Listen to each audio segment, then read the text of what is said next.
Caring for Clothes, Chapter 35.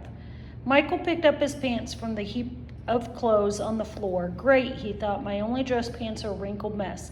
He pulled a white button-down shirt from a hanger and noticed a tear in the sleeve. I can't believe I have to accept my sports award in clothes like this. The varsity coach isn't going to be very impressed.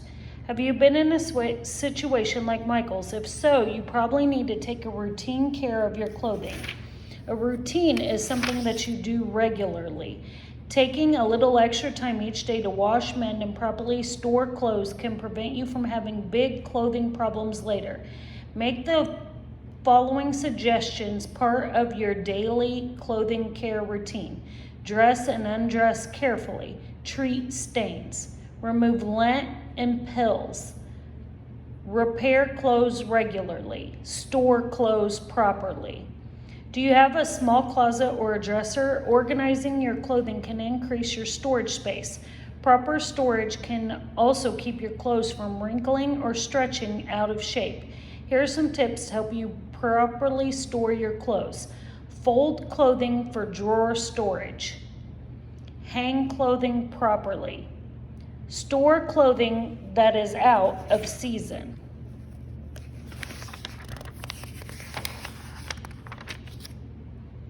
Lee's mother had been out of town for a week, and Lee's dirty clothes were spilling out of her hamper and onto the floor. I'll just toss all those clothes into the washer and surprise Mom when she gets home. I've seen her do laundry a ton of times. How hard can it be? Doing laundry isn't difficult, but carelessness can create some clothing disasters, such as shrunken or stained garments. However, laundry must be done. Keeping your clothes clean keeps them free of dirt, stains, and odors. When done correctly, laundering or washing clothes keeps their colors brighter and helps them last longer.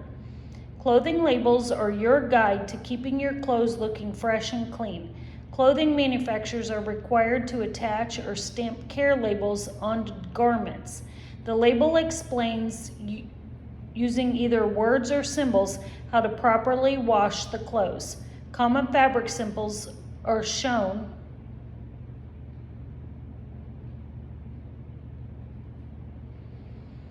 You can also use labels to sort your clothes. Always read the care instructions on a garment before you begin a wash. Pre-treatment refers to any special attention you give a garment before laundering. Pre-treatment helps remove heavy soil and stains that washing alone may not remove. Necklines and cuffs of long-sleeve shirts often need pre-treatment. You can use a soil and stain remover or an enzyme pre-soak. Always read the package directions. If the stain is not entirely removed after washing, pre-treatment and wash the item again before drying. The heat from a clothes dryer sets in a stain, making it impossible to remove. Wash again before drying. You have probably seen the commercial for laundry products on television, detergent, bleaches, and fabric softeners, each with a different job. Do you know what these jobs are? The primary job of detergents is to remove dirt from clothes. Bleaches are used to remove stains and to whiten and brighten 100% cotton fabrics. Fabric softeners reduce static cling and make fabrics softer and reduce wrinkling.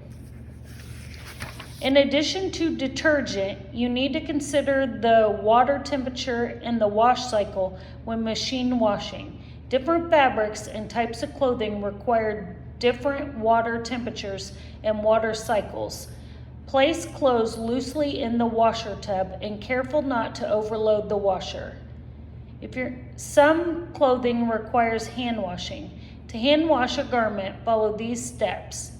Select a detergent suitable for delicate garments and follow the package directions.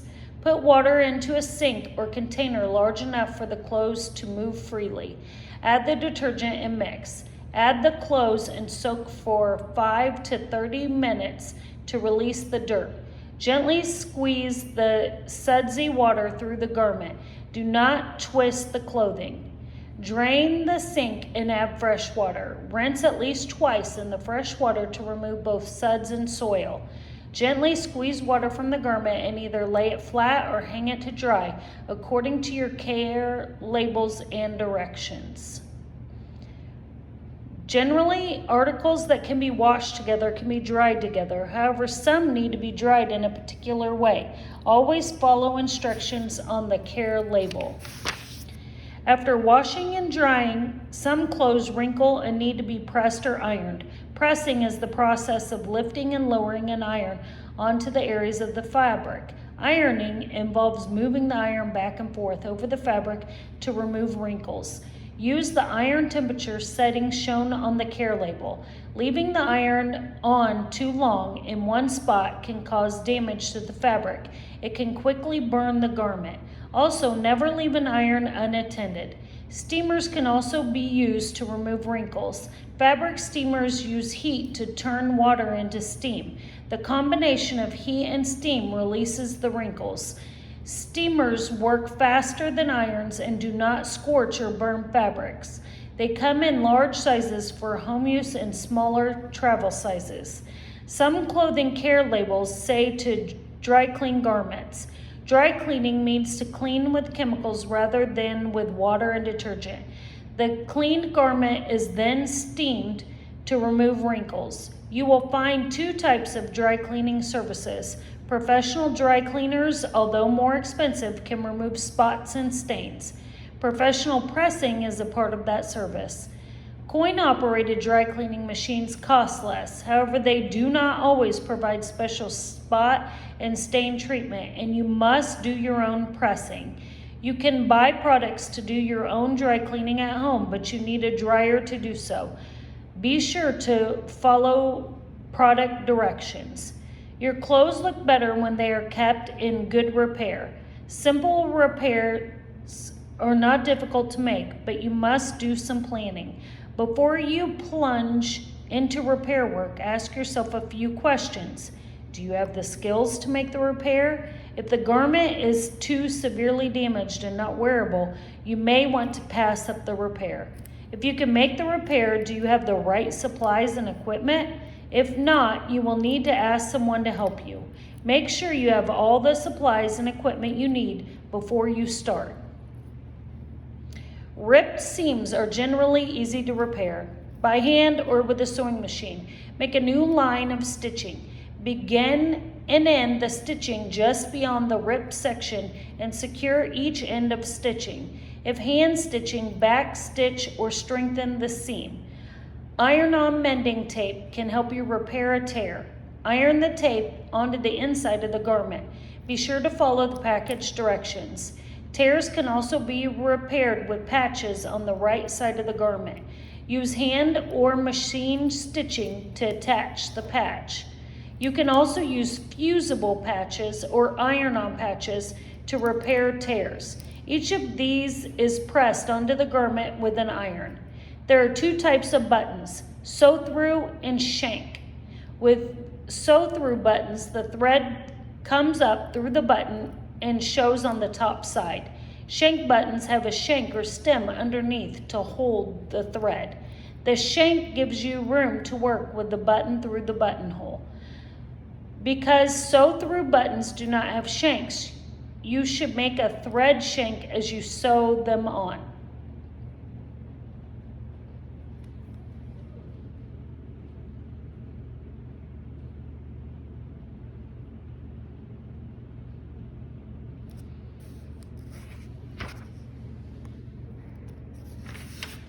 An opening that does not have much strain is often fastened with a snap.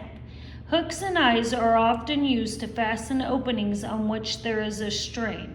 To sew snaps, follow these steps.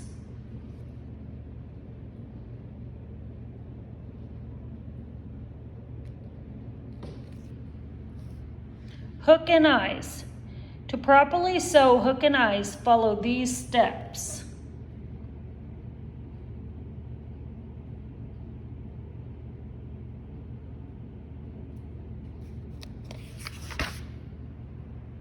We'll answer these questions.